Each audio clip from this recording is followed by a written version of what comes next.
wabarakatuh. Alhamdulillah hari ini Pak Roy Suryo, Pak Doni, sama Ibu Khairi dan semua rombongan ini terima kasih sekarang ada di ITB Adias dalam rangka kunjungan sekaligus kuliah umum. Ya, alhamdulillah hari ini saya ada kesempatan yang sangat baik sharing informasi dan juga saya ingin pengetahuan di Institut Teknologi dan Bisnis Adias di Kota Pemalang yang sangat indah ini yang langsung oleh Pak Rektor yang sekaligus adalah anggota DPRD kita. Ya, moga-moga ilmu yang nanti akan diberikan itu bisa bermanfaat lebih khusus kepada seluruh yang peserta kuliah umum dan secara lebih umum kepada masyarakat kita. Ini ya moga-moga Tuhan yang Maha Kuasa meridhoi seluruh dengan kita dan ITB Adias mendapat keberkahan untuk terus berkembang memajukan anak bangsa. Amin. Sekian, terima kasih. Assalamualaikum warahmatullahi wabarakatuh. Terima kasih semuanya.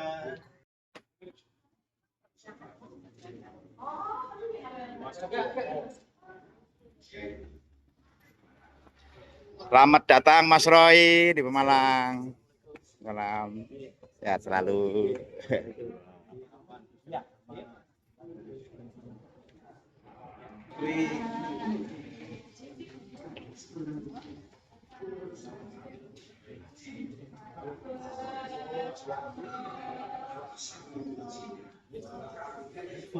Oh iya, ya boleh.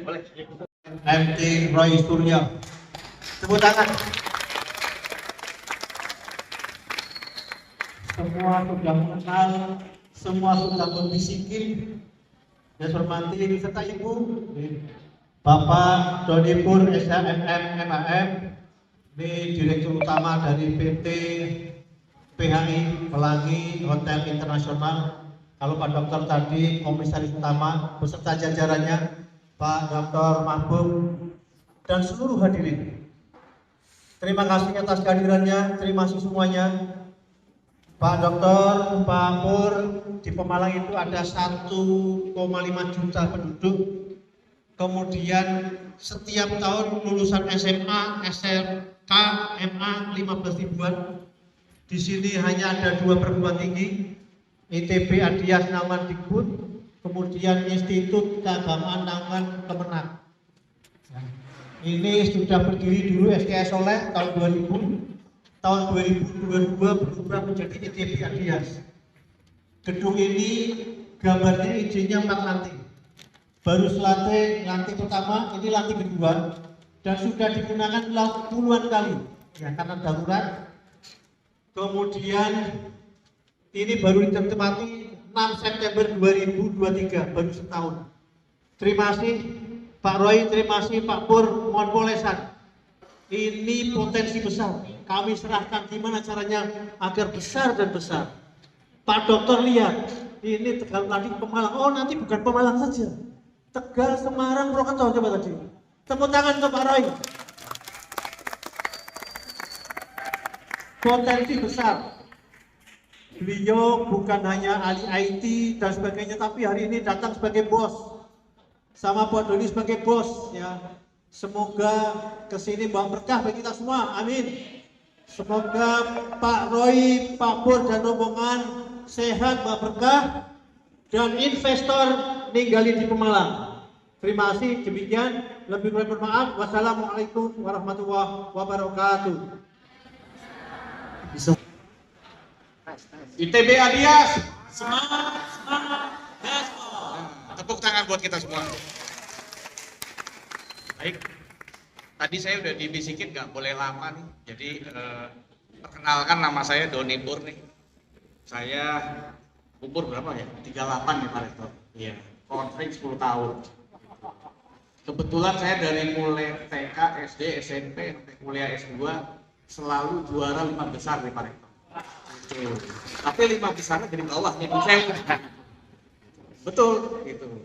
Kenapa bisa 5 besar dari bawah? Nanti kita cerita. Tapi pada siang hari ini saya berterima kasih sekali pada Pak Dr. Nur, Pak Rektor kita yang kita banggakan nih, bahwa kehadiran kami di sini pertama selain silaturahmi, yang kedua adalah kita nanti akan menandatangani satu MOU. MOU ini adalah kerjasama antara PHI Group dengan ITB Adias, yaitu untuk nantinya kami akan menerima teman-teman alumni atau lulusan dari ITB Adias baik sebagai nantinya kerja di tempat kami maupun yang paling utama adalah program magang, Pak Rektor. Jadi kita nanti akan terima untuk program magang dan juga untuk tenaga kerja di tempat kami. Sedikit gambaran PHI Group, sampai hari ini kita hampir ada di 40 lokasi di seluruh Indonesia. Jadi nanti diklik aja di Google nih, kita cukup banyak. Dan kebetulan kami diundang juga oleh Pak Rektor nih, sebagai Ketua Komisi C ya, DPR, mantan Ketua Komisi, untuk berkolaborasi di Pemalang. Rencananya ada di Hotel Moga dan di Pantai Widuri. Mudah-mudahan insya Allah dalam waktu dekat jadi dan bisa menjadi salah satu tempat teman-teman nanti untuk melakukan magang atau kerja ke depannya. Dan kita akan prioritaskan teman-teman dari ITB Adias. Poin terakhir, kalau orang kerja yang ditanya pertama apa? Ada yang bisa jawab nggak? Ayo, ada yang bisa jawab nih. Hadiah TV tapi tahun depan ya. Jadi yang pertama kalau orang bekerja yang ditanya pengalaman. Setuju nggak? Iya kan? Kelemahan pertama semua S1 sama, semua D3 sama, tapi biasanya teman-teman kalah di pengalaman. Nah, makanya kenapa kita berkolaborasi nih Pak Rektor? Kami justru pengen mengajak teman-teman ini baik lulusan maupun belum lulus ini untuk belajar mulai bekerja. Jadi nantinya setelah misalnya mau kerja di tempat lain pun atau apa, teman-teman sudah punya namanya pengalaman kerja. Karena ini adalah hal paling penting untuk bekerja, tidak sekedar ijazah. Jadi harus ada dua, ijazah dan pengalaman. Mungkin untuk mempersingkat waktu, kita akhiri ya. Nanti kita bisa bertemu lagi di lain kesempatan. Mungkin kalau ada nanti program entrepreneur Pak Rektor, itu kami siap lah. Jadi biar bisa membimbing teman-teman dan sharing ya, sama-sama sharing. Saya akhiri, wabillahi taufiq wal hidayah. Wassalamualaikum warahmatullahi wabarakatuh. Waalaikumsalam. Disampaikan terima kasih. Selanjutnya yaitu sambutan dari beliau Bapak Dr. KRMT Roy Suryo, kepadanya kami persilakan. Bismillahirrahmanirrahim. Assalamualaikum warahmatullahi wabarakatuh. Semangat pagi semuanya. Baik, Pak Rektor izin karena saya merasa saya itu tubuhnya agak kecil, saya itu berkahnya bagi yang duduk depan. Jadi kalau tadi masih ada kursi, ada yang nggak duduk depan saya. Tapi kalau enggak, nanti saya tinggalin pesan kepada panitia, Pak Rektor, ya. Filenya saya kopikan ke panitia. Nanti adik-adik yang mau file itu boleh kontak ITB Adias, ya. Dan silahkan file ini nanti isinya digunakan untuk apa saja, ya. Karena ilmu pengetahuan itu adalah untuk kita semuanya, untuk kemaslahatan masyarakat. Setuju? Nah, baik. Jadi langsung ya Pak Rektor ya. Ya, jadi hari ini saya ingin cerita tentang peran informasi dan teknologi di era globalisasi. Teman-teman semuanya, adik-adik semuanya, hari ini kita hidup di era globalisasi. Tadi Pak Rektor, kemudian Pak Doni sudah juga mencoba memberikan tujuan atau guna kira-kira saya hadir di sini kenapa? Karena kita sekarang hidup di era global, hidup di era yang semuanya serba cepat, hidup di era teknologi itu harus ada di tangan kita.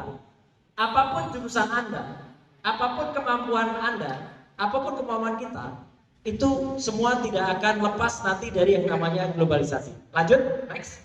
Nah, moga-moga ini bisa kelihatan bedanya dulu dengan sekarang. Dulu di tahun 90-an, 10 tahun sebelum ITB Adias ini ada, ya. TV itu bentuknya gemuk, ya. TV-nya bersanggul, berkonde. Kitanya yang ngurus, ibu-ibu kita tuh. Sekarang kebalikannya. Benar kan? Ibu-ibu kita gemuk-gemuk, TV-nya kurus-kurus. Nah, itu adalah teknologi. Kemudian, nah, siapa yang masih kenal alat bentuk ini? Kaset. Mungkin sekarang menjadi nostalgia itu memori. Apalagi kalau Anda ditanya, kalau Pak Rektor saya yakin bisa jawab, Pak Doni pasti bisa jawab. Apa hubungannya kaset dengan ballpoint? Untuk muter-muter, betul Pak. Jadi bukan untuk muter gini, itu namanya versinya. Kaset itu kalau kusut ini, itu kemudian diukel, ya, digulung lagi, ya, itu dimasukkan ballpoint itu. Tapi anak-anak sekarang, terutama Gen X, Gen Y, apalagi Gen Z, itu udah nggak kenal lagi kaset, mereka kenalnya alat pemutar MP3. Sebelah kiri bawah. Dulu yang namanya pameran buku, di mana saja termasuk di Iya. itu pasti akan ramai. Ngene, Tapi parane. sekarang enggak. Orang ramai kalau ada wifi gratis. Itu ramai. Ya tahu. Teman-teman yang mau yang dulu miskol, ya miskot, apa itu miskot? Miskin kuota. Itu kemudian cari wifi gratis supaya bisa dapat itu. Ya. Kemudian dulu juga misalnya dulu kalau kita berkeliling ke dekat alun-alun itu, di dekat Masjid Agung itu, sering terlihat ada burung-burung itu pada bertengger di kabel listrik. Tapi karena kabel listriknya sudah berkurang, kabel teleponnya sudah berkurang, sekarang burung-burung kehilangan lagi kabel listrik. Tapi mereka melayang tanpa apa-apa. Burungnya pakai wifi. Nah itu sebelah kanan. Oke, lanjut next. Nah, moga-moga kelihatan ya dari kalau yang nggak kelihatan dari belakang, amini saja. Ya. Di depan ini ada gambar ketika orang menggunakan ponsel. Sekarang yang terkenal di mana-mana adalah toksis, tongkat narsis. Jadi next. Agak kecil gambarnya, tapi artinya setiap zaman itu juga membawa konsekuensi perubahan peralatan. Kalau zaman saya, zaman Pak Rektor, itu mungkin kami masih sangat fasih dengan peralatan namanya personal computer, PC, pakai desktop. Mungkin setelah itu kita akrab atau aktif dengan menggunakan laptop atau notebook. Sekarang kita mungkin lebih aktif menggunakan yang namanya pad atau tab. Gadget itu menjadikan lebih fleksibel lagi. Masing-masing punya zaman, masing-masing punya era. Lanjut, next. Nah, kita akan menyongsong yang namanya nanti 100 tahun dari proklamasi kemerdekaan kita, yaitu tahun 2045, yaitu menciptakan yang namanya generasi emas. Siapa yang akan hidup di generasi emas? Anda semua. Insya Allah. Saya mungkin usianya sudah tidak muda lagi untuk mencapai generasi emas. Insya Allah Pak Rektor itu akan dikaruniai umur panjang. Amin kan ya? Bisa sama-sama kita menikmati generasi emas. Ya, karena masih 21 tahun lagi untuk mencapai tahun 2045. Artinya kita tidak boleh abai. Anda tidak boleh juga menganggap nggak penting generasi mendatang. Justru mereka yang akan membawa Indonesia ini masuk ke generasi emas. Perguruan tinggi termasuk ITB Adias ini juga berkepentingan sekaligus bertanggung jawab untuk menciptakan generasi Indonesia mencapai generasi emas. Karena kalau tidak, maka Indonesia mau dibawa kemana? Apa saja yang diperlukan untuk generasi emas nanti? Lanjut, next. Nah, teman-teman, disadari atau tidak, suka atau tidak, atau katakanlah ini adalah sebuah keniscayaan.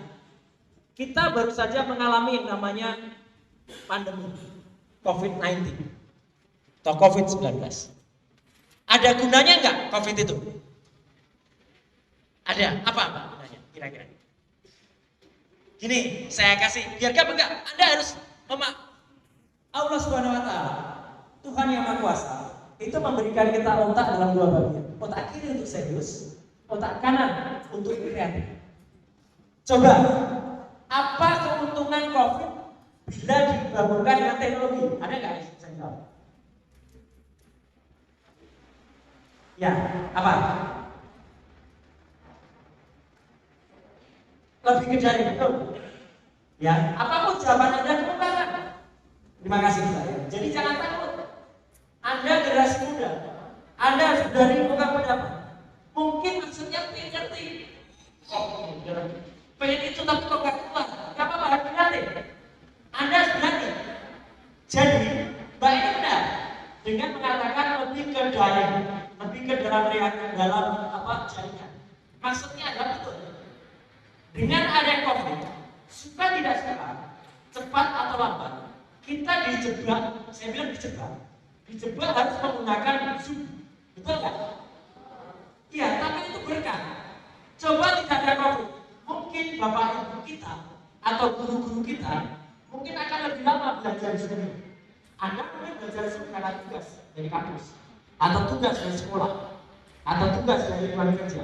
Tapi lingkungan orang tua atau lingkungan yang lain mungkin atau guru-guru kita mungkin akan lambat belajar juga kalau nggak ada COVID, karena nggak ada keterpaksaan. Jadi kadang-kadang keterpaksaan atau kondisi itu harus harus dibuat syukur. Tuhan yang Maha Kuasa, sekali lagi Allah Subhanahu Wa Taala tidak akan membuat manusia itu tidak mungkin menyelesaikan masalah, ya kan? Pasti kita diberikan solusi. Nah, teknologi adalah solusi. Saya sekaligus ke belakang itu sambil lihat tulisan saya kira-kira terbacanya seperti apa, ya. Oke, lanjut next. Nah, maaf ini agak kecil, tapi kira-kira begini. Di sebelah kiri ini ada tulisan mulai dari bawah. Itu ada DK, hekto, kilo, mega, giga, tera, naik ke peta, hexa, peta. Tapi yang soal Kalau teman-teman lihat, kalau Anda lihat satuan, ini namanya satuan besaran. Sebelah kanan itu kapasitas. Ukuran itu kita juga kenal dalam misalnya meter. Ada yang kenal kan? Ada sentimeter, mikrometer, dan lain sebagainya. Manusia diberikan pikiran untuk bisa buat ukurannya itu semakin mengecil, tapi kapasitas semakin membesar. Dulu kapasitas untuk penyimpanan hard disk itu ukurannya hanya megabyte, disket bahkan hanya kilobyte, terus berkembang menjadi gigabyte, terabyte, terus ukurannya semakin mengecil. Kita tahu ada ukuran mikro, nano, femto, pico, dan lain sebagainya. Jadi itulah konsekuensinya. Kita di masa depan kapasitas itu kembali besar, tapi ukurannya semakin kecil. Lanjut, next. Nah, ini yang namanya revolusi komunikasi. Revolusi komunikasi membuat jawaban Mbak tadi itu menjadi terhubung ke sini. Kan namanya revolusi komunikasi itu menjadi banyak akun media sosial yang resmi. Ada tantangan yang namanya perubahan kultur, perubahan budaya. Ini yang harus dihadapi juga oleh Kota Pemalang, oleh Kabupaten Pemalang. Anda nanti harus ikut bertanggung jawab, atau kita ikut membangun kota kita. Kita ikut membangun daerah kita dengan teknologi. Lanjut, next. Nah, maaf gambar yang agak kecil saya terangkan aja. Ini adalah bagaimana kondisi dunia kita. Dunia kita sekarang penduduknya lebih dari 8 miliar orang. Itu sebelah kiri. Jumlah handphone di seluruh dunia ada berapa jumlahnya? 8,65 miliar handphone yang ada di tangan kita itu handphone. Berapa jumlah sosial media? 5,35 miliar. Koneksi ke internet. Akun sosial media ada 5 miliar. Ini menarik karena jumlah handphone ternyata lebih banyak dari jumlah penduduk. Satu penduduk mungkin punya lebih dari satu handphone. Kira-kira Indonesia gimana kalau menurut teman-teman semua? Handphonenya lebih banyak dari orangnya atau lebih kurang dari orangnya? Lebih banyak, betul. Lanjut, next. Luar biasa Indonesia. Jumlah penduduk Indonesia itu sekarang 278 juta jiwa. Tapi jumlah handphonenya 353 juta handphone. 1,5 kalinya. Orang yang punya akun sosial media 139 juta. Kalau teman-teman ada siswa-siswi yang ada di belakang itu, kalian punya akun email, kalian punya nomor WA, kalian sudah masuk ke sosial media, Berarti apa? Kita sudah hidup di era globalisasi. Karena kita menyumbang angka 139 juta. Artinya ini hal yang harus dimanfaatkan, jangan disia-siakan. Lanjut, next.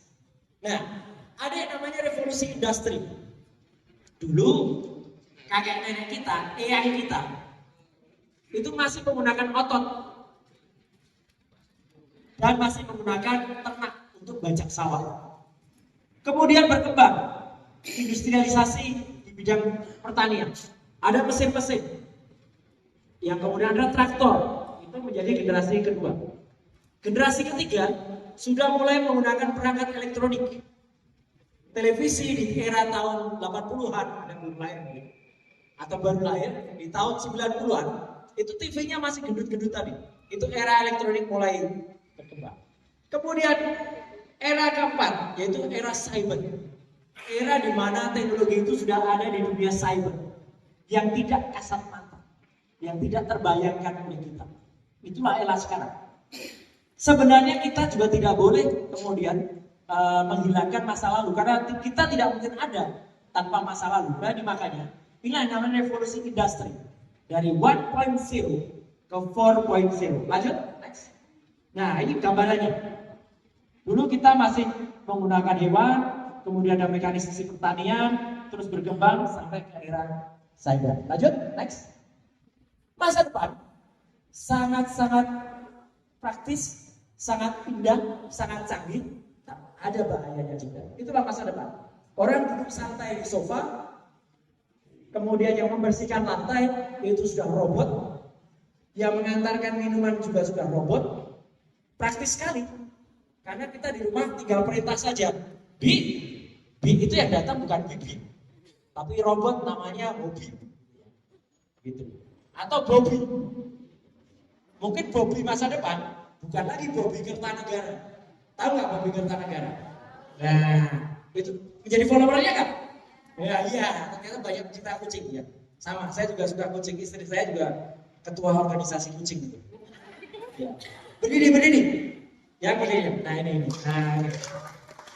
Jadi kalau ada pecinta kucing, dulu istri saya ketua ICA, Indonesian Cat Association.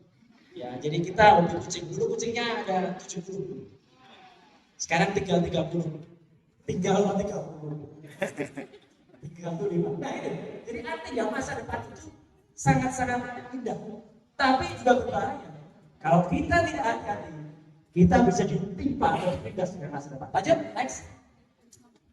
Kita selalu mendengar ada yang namanya big data. Yang penting itu kita punya data. Jangan sampai kita bicara tanpa data. Itu penting.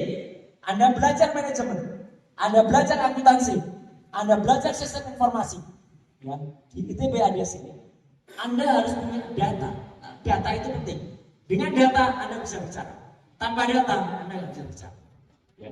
Jadi data itu penting. Makanya big data itu penting. Ada yang namanya AI, artificial intelligence. Kita sekarang nggak perlu susah-susah lagi mikir. Sudah ada mesin yang bisa menggantikan fungsi kita. Ya, fungsi intelijen. Lanjut, next. Nah, jadi menghadapi era 4.0 tadi, bahkan nanti 5.0. Apa yang diharapkan? Pak Rektor, kita mengharapkan anak-anak kita itu nanti punya literasi terhadap data, punya literasi terhadap teknologi, punya literasi terhadap manusia. Jadi adik-adik yang ada di belakang yang masih berseragam pramuka, di mana bisa mendapatkan pendidikan itu? Nah, kalau Anda ke Pemalang, salah satunya ke sini, ke ITB Adia sini. Ya, benar nggak? Betul. Jadi di sini adalah tempat di mana kita bisa menuntut ilmu dengan cepat, dengan mudah, dan kemudian dengan tepat waktu dekat dengan lokasi kita. Anda nggak perlu sekarang kuliah jauh-jauh karena bisa Anda mendapatkan ilmu itu dari tadi, dari online kita bisa dapat. Tapi tetap ada yang namanya tatap muka, tetap ada tutorial, itu sangat penting untuk mendapatkan literasi manusia. Lanjut, next. Nah, teman-teman sekalian, ini yang penting. Dengan adanya teknologi, kita bisa manfaatkan untuk membuat apa? Animasi, untuk membuat movie atau film, untuk membuat cerita-cerita. Tapi yang terpenting apa? Jangan lupakan budaya. Tadi di beberapa slide sebelumnya, saya mengatakan komunikasi itu bisa merubah kultural, bisa merubah budaya. Kita bertanggung jawab untuk agar teknologi itu jangan kemudian merusak budaya kita. Maka kita balik. Yang namanya globalisasi, kita masukkan muatan lokal di dalamnya. Makanya ada film Gatot Kaca, bagus. Gatot Kaca sebelah kanan bawah. Itulah film yang menggunakan teknologi, tapi idenya, ceritanya adalah cerita asli Indonesia. Gatot Kaca, bukan lagi kita menggunakan pahlawan-pahlawan dari luar, Superman, Batman, Robin gitu enggak. Tapi Gatot Kaca. Lanjut, next. Nah, dari sini kita bisa belajar banyak. Ini akun saya di Twitter dulu. Ketika ada orang membahas bintang di dadanya Gatot Kaca, kemudian jadi rame. Kok mirip-mirip Captain Marvel ya? Iya kan? Nah, orang lebih mengenal Captain Marvel kan saya. Kita punya pahlawan kok. Ya namanya Pak Gatot itu, ya kan? Pak Gatot Kaca maksudnya. Ya. Kenapa kita nggak bangga? Dan di situ coba kita lihat. Dulu bahkan zaman perjuangan sebelah kanan itu, kita sudah menggunakan uang Republik Indonesia namanya ori. Itu pun sudah ada gambarnya Gatot Kaca. Dan bahkan salah satu filosofi dalam satu agama itu sudah menerangkan dengan sangat baik. Namanya Nawasanga. Nawasanga itu 9 dewa. Ya, itulah arah mata angin di dalam Gatot Kaca. Jadi itu adalah budaya kita sebenarnya. Bukan budaya luar. Cintailah budaya. Jangan sampai kita malah anggap, wah nanti jangan-jangan mengira wayang itu justru adalah budaya luar negeri. Sayang kan? Lanjut, next. Nah, pertama kali adalah apa? Cintailah tempat tinggalmu. Cintailah rumahmu. Cintailah pemalangmu, Pak Rektor. Kita punya pemalang yang kita cintai. Julukannya apa? Kota Nanas. Tadi ada nanas gede banget di alun-alun itu, ya. Ya, nanas madu, pinggir jalan juga banyak. Kita mencintai buah asli atau buah yang menjadi utama kita. Kemudian ada nasi grombyang. Saya tadi pagi diterima Pak Bupati, itu dan kami makan nasi grombyang. Cintailah kuliner kita. Karena itu adalah tempat di mana kita bisa mencintai. Bagaimana caranya mengembangkan Kabupaten Pemalang dengan teknologi?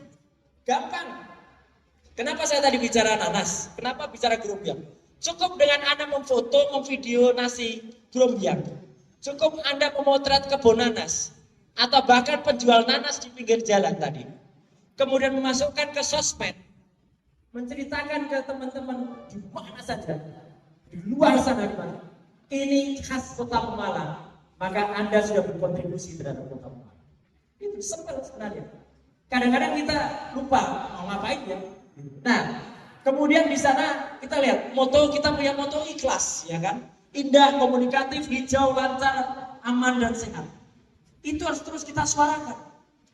Bahwa kita punya moto yang sangat bagus. Motonya ikhlas. Terjemahannya ada.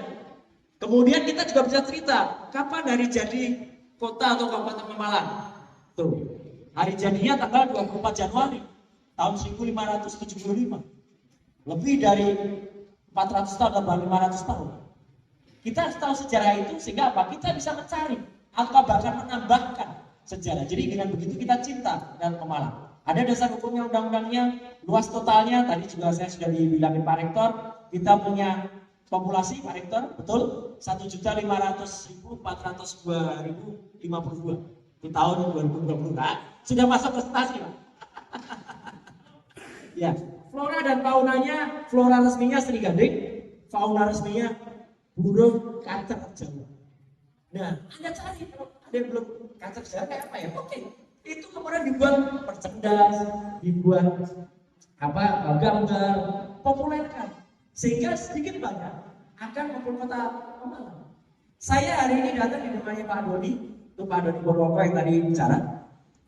Doakan kami akan bersama-sama berkontribusi dengan pemerintah kota dan Kabupaten Pemalang untuk mengembangkan kebanggaan Anda. Senang nggak nanti kalau waterparknya itu hidup lagi? Senang nggak kalau Pantai Widuri itu ramai lagi, meriah lagi? Pengen nggak punya jembatan kaca di situ? Ya kan? Iya, insya Allah ada. Tepuk tangan dulu Pak dulu. Ya. Tapi harus dibantu Pak Rektor ya. Karena Pak Rektor sebagai anggota Dewan itu nanti akan menilai layak enggak ya kami kemudian ikut mengembangkan kota atau kabupaten Pemalang. Kalau water parknya 70 km, kemudian kolam renangnya, kemudian kita hidupkan lagi taman air di situ, luar biasa, ramai lagi, meriah lagi. Satu lagi, kita sebenarnya punya hotel yang bagus, Anda itu punya hotel bagus namanya Hotel Moga. Nanti akan kita revitalisasi lagi. Ya. Siang ini setelah Jumatan kami akan ke Hotel Moga untuk apa yang bisa kita hidupkan lagi di sana. Lanjut, next. Nah, jadi lihat, ini indahnya Pemalang. Pantai Widuri luar biasa. Gunung Gajahnya sangat terkenal. Ya. Ini gajah merunduk ini ya. Gajah merunduk ya. Kemudian ada curug air terjun itu bagus banget. Ada peninggalan purbakala. Dan ada banyak peninggalan pabrik gula. Sugar pabrik. Nah, ada lagi ada comal luar biasa. Itu ya sebagian masuk Pekalongan, sebagian masuk Pemalang. Gak apa-apa, itu adalah tinggal yang nanti bisa dikembangkan. Kami juga, saya dengan Pak Doni juga barusan akan mengembangkan revitalisasi sebuah bekas pabrik gula ya Pak Doni ya, di Brebes. Jadi pabrik gula itu nanti akan kita hidupkan lagi untuk tempat wisata. Karena ternyata dalam pabrik gula itu ada banyak peninggalan yang luar biasa. Anda punya itu di Pemalang. Jadi harus kita aktifkan, harus kita hidupkan lagi. Lanjut, next. Nah, ini tempatnya Pak Rektor nih. ITB Adias nih Pak Rektor. Ini awalnya bernama Sekolah Tinggi Ilmu Ekonomi As-Soleh. Kemudian berdasarkan surat keputusan Kemendikbud nomor 322E dalam garis miring 2022. Ya. Tepuk tangan betul. Dirubah. Tahu Pak? Ngerti saat dunia winarah Pak? Launchingnya di Gedung Serbaguna di Kecamatan Taman Pelawang. Dan pelantikannya oleh Kepala LLJT waktu itu Pak. Iya, wilayah 6 Jawa Tengah Pak Bina Widya Andoko. Tepuk tangan sekali lagi untuk Pak Rektor. Ayo kita sama-sama kembangkan ini. Anda yang sudah ada di ITB Adias atau ada yang belum masuk, cintailah kampusmu, cintailah sekolahmu, cintailah SMP-mu, SMA-mu, SD-mu. Karena kalian sudah S3, benar nggak? Soalnya saya tulis itu ada program studi yang dibaca di sini. S1 Manajemen, S1 Akuntansi, dan S1 Sistem Informasi. Karena untuk menjadi institut, itu harus 3 fakultas minimal. Jadi dari sekolah tinggi, kemudian tambah 1 fakultas. Jadi dengan menggabungkan unsur potensi daerah, kita gerakkan lagi, kita hidupkan lagi, kita buat Pemalang kayak Mas Doni tadi bilang. Gas, gitu ya, gaspol tadi. Setuju kan? Iya, saya aja bukan orang Pemalang. Insya Allah kami akan bekerja sama, kita akan berkembang, apalagi Anda yang dilahirkan atau punya hubungan kekerabatan dengan Pemalang. Lanjut, kita akan masuk ke kesimpulan. Jadi, ada hal yang sangat memudahkan kita. Nggak perlu belajar cukup hari ini saja. Silakan googling. Cari yang namanya artificial intelligence, itu sangat memudahkan Anda. Kita bisa dapat apa saja dengan menggunakan AI. AI itu membantu kita, gampangannya AI itu tadi menambah dari otak kiri, otak kanan, tambah otaknya AI, itu ada di komputer. Kapan penemuannya, kemudian contoh aplikasinya ada. Sekarang kita bisa lihat embrionya, sudah ada mesin-mesin yang bisa jawab sama. Lanjut, next. Nah, yang harus hati-hati. Sekarang kita hidup di era post-truth. Media itu hidup di era post-truth. Post-truth itu artinya apa yang dikatakan oleh media itu bisa dibenarkan atau dianggap benar, padahal belum tentu benar. Karena media terus memberitakan. Jadi tolong manfaatkan rasio kita, tolong manfaatkan otak kita. Ini benar apa enggak? Kalau enggak bisa salah. Lanjut, next. Nah ini jadi ada yang namanya dengung. Dengung itu buzzer. Hati-hati ya dengan buzzer. Anda mungkin juga terganggu dengan buzzer. Ada orang nggak terlalu bagus. Wah ini bagus, cakep. Ternyata setelah jadi kayak gitu. Ya. Ada orang berdua, wah ini anak muda, sosoknya pinter. Ternyata setelah jadi cuma bisanya bagi-bagi susu. Ya. Nah itu ketawa kan Pak? Tahu berarti yang dimaksud. Nah itu wakil katanya. Wakil apa Pak?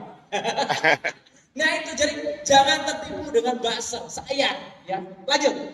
Nah, kita sekarang ini punya gemoy di sebelah kiri dan punya apa itu sebelah kanan? Fufafa. Tahu nggak artinya fufafa? Fura-fura tidak tahu apa-apa. Kayak baju yang saya pakai ini. Nah, ini saya buka dulu sekarang di sini Pak Rektor. Nah, sudah hampir masuk ke kesimpulan terakhir.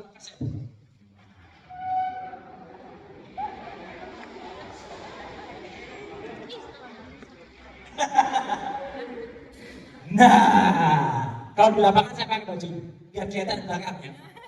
Jadi kalau Anda sudah ngikutin kuliah umum, kemudian ditanya di luar, wah saya nggak ngerti, sama dengan fufafa. Fura-fura tidak tahu apa-apa. Nah, itu fufafa. Jadi jangan sampai Anda meniru fufafa, ya, karena itu fura-fura nggak tahu apa-apa.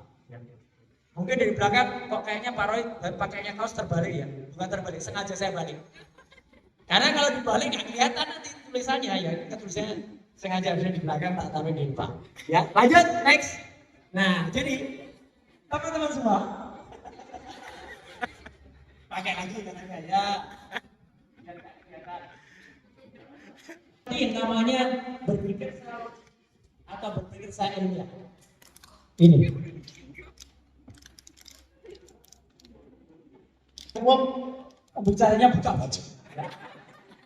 Nih kan berbicara. Anda berpikir saya ilmiah. Sebelum ada yang tanya karena waktunya juga mepet. Cara untuk menemukan siapa fufafa dan saya bisa mengatakan 99% itu menggunakan ini. Jadi menggunakan namanya spektrum ilmu pengetahuan. Data itu banyak dari netizen. Yang menemukan banyak. Ada yang bilang, oh fufafa bilang gini. Oke, ini kita perlu data. Data belum akan bunyi. Belum akan bisa apa-apa kalau belum dikumpulkan dan menjadi sebuah information. Nah, ini ilmu pengetahuan. Anda mengumpulkan ilmu pengetahuan juga gitu. Jadi fufafa itu kenapa bisa ketemu 99,9% adalah dia? Itu ilmiah. Setelah ada information, kita ramu itu menjadi sebuah knowledge, sebuah pengetahuan. Harusnya dari knowledge itu bisa menjadi wisdom, bisa jadi kebijakan. Oh berarti kita tahu kalau orang seperti itu nggak layak ini berarti harus dimakzulkan ini berarti. Gitu. Kira-kira kayak gitu. Jadi itulah ilmu pengetahuan. Paham kan ya? Lanjut. Next. Nah, jadi kita juga pengen ngerti yang namanya kasus atau diskusi kasak kusuk itu dulu ditemukan memang oleh orang Indonesia, Antudarus namanya, itu sebagai tugas akhir. Jadi bisa dibayangkan, seorang mahasiswa seperti Anda, mahasiswa Indonesia yang lagi belajar di Amerika, menemukan atau membuat satu forum diskusi. Jadi kita nggak usah ngikut yang namanya forum diskusi asing dulu. Sebelum ada Instagram, sebelum ada Facebook, sebelum ada Twitter, itu sudah ada yang namanya Kaskus. Dan disitulah fufafa. Makanya kalau sekarang ada berapa? Itu kan sudah 10 tahun yang lalu saya terangkan sejarahnya. Jadi ada di semua, moga-moga apa yang saya terangkan hari ini, saya ceritakan. Next. Nah ini bisa membawa kita untuk mudah mempelajari yang namanya revolusi teknologi kita. Dulu dari komputer yang bentuknya masih kotak gitu, layarnya masih kayak layar TV tabung, berkembang menjadi handphone yang bisa menimbulkan gambar atau video, sampai ada baju yang bisa dipakai, baju ada komputernya, sampai ada celana yang ada keyboardnya. Jadi kalau celana masa kini itu nggak perlu pakai keyboard lagi, celananya sudah jadi keyboard. Sampai kepada kulkas yang bisa pesan makanan sendiri. Loh ini saya tuh sih. Ibu-ibu nanti tinggal beli kulkas, nanti kalau beli telur ayam dimasukkan di situ. Nanti kulkas itu kan ada telur 2. Nanti misalnya kalian ambil telur, tulis di situ 2 telur diambil tuti pada jam sekian. Kok bisa tahu karena waktu tuti buka itu kulkas, jarinya akan ada fingerprintnya, akan dipotret. Kemudian ibu-ibu lagi misalnya ibu-ibu lagi ngajar di sini, lagi ngajar di ITB Adias, telur di rumah habis. Tahu-tahu ibu terima WA dari kulkas, telur habis. Kita mungkin ketawa, tapi itu fakta. Jadi ibu beritahu, ibu lagi ngajar, kulkasnya sendiri telurnya. Benar. Jadi bukan Volcasio pergi sendiri gitu enggak. Volcasio kirim message juga ke salah satu minimarket kirim. Tagihannya ke debit. Dulu yang namanya telepon itu dulu menjadi guyonan. Dulu ada lama terkenal namanya Sri Mulat. Sri Mulat dulu kalau Asmuni lagi di tempat, dia terima telepon dulu, kring, kemudian telepon, halo, ya, saya sendirian di sini. Kalau nggak percaya nih, dulu pakai telepon biasa itu, orang ketawa semua dulu, mosok telepon, tapi sekarang nggak ketawa. Sekarang sering, Anda nanti kalau pacaran, terutama cowok, kalau punya cewek yang tanya terus, Mas, lagi di mana? Kalau nggak percaya lihat nih. Nah, iya kan? Telepon bisa juga digunakan sebagai video call, bisa untuk melihat lawan bicara. Lanjut, next. Nah, dan Anda nggak boleh senang, merasakan udahlah kita kan lebih jago daripada yang lain. Makanya nggak boleh sembarangan Anda memaki orang. Nggak boleh Anda di atas panggung kata-katain penjual es teh. Iya kan? Siapa tahu penjual es teh itu lebih pinter. Sekarang iya kan? Pinter dia, kaya, umroh. Iya kan? Sama. Anda nggak boleh ngatain penjual roti kelilingan. Siapa tahu penjual roti itu punya website nih, www.multisari.com. Kalau Anda punya website. Penjual koprak tuh, www.ojolali.com. Bahkan kalau Anda lewat Pantura, jalur lama, sering ada truk-truk kayak gitu, ya kan? Nah, itu dulu tulisannya kita sopir tiada akhir. Hidupku di atas roda. Kutunggu. Ini jawabnya tepat sekali, kutunggu. Suka lewat Pantura ya, Pak ya. Sekarang penjual truk itu sudah IT minded. Yang dia tulis apa? Artis sih. Tahu siapa dia? Gunakan waktu sebaik mungkin karena 1 detik itu sangat berharga dalam hidup. Apalagi kalau 19 detik. Karena itu sopir truk banget. Ya, ini sopir truk itu sampai ngerti. Gisel 19 detik apa ya? Sopir truk ngerti. Nah, jadi sekali lagi teman-teman semua, moga-moga apa yang saya ceritakan dengan sedikit cerita yang panjang itu membawa kita untuk bisa masuk ke apa itu informasi dan teknologi. Lanjut, next, penutup. Terima kasih. Dulu gambarannya kapan manusia konon. Ada yang bilang teori evolusi. Mulai dari yang paling merangkak sebelah kiri itu berkembang dia dari Homo neanderthal, Homo erectus, Pithecanthropus erectus, pegang besi, pegang kayu, pegang batu, sampai pegang komputer. Tapi akhirnya ketika kita pegang tab, bentuknya yang mirip-mirip kayak yang sebelah kiri lagi ya. Oke, sekian, terima kasih. Wassalamualaikum warahmatullahi wabarakatuh.